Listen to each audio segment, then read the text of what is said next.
Hi everyone, welcome to the Talk Talk Show.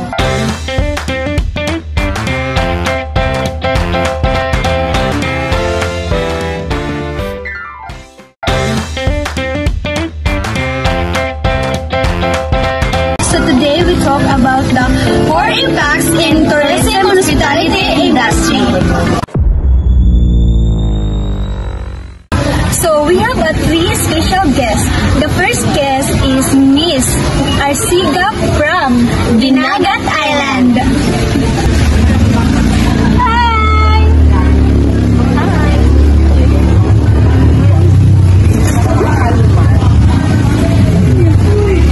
Hi Miss Daisy. My first question to you is, ano ang sariling opinion mo patungkol sa cultural impact? My opinion talaga about this impact has rule a significant role in this for impact.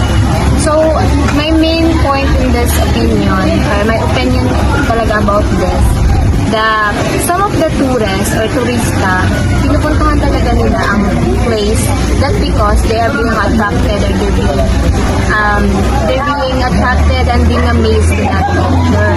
They are being curious, what is that culture about?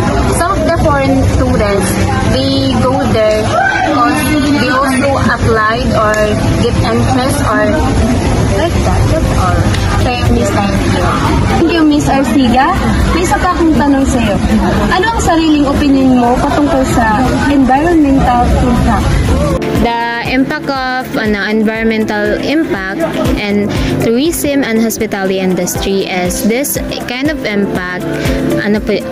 This is the most important also, because if there's no environmental impact, there's no tourists. So most if your environment is being like peaceful and mesmerizing, they visited your local area. Once again, thank you, Miss Arsiga from Dinagat Island. The last guest is Mr. Ronnie Iparagere. Hi, sir.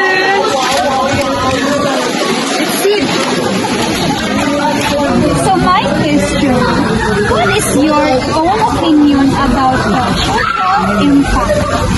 So my own opinion in social impact is, for example, you've been encouraged to go to that place, for example, in Siargao.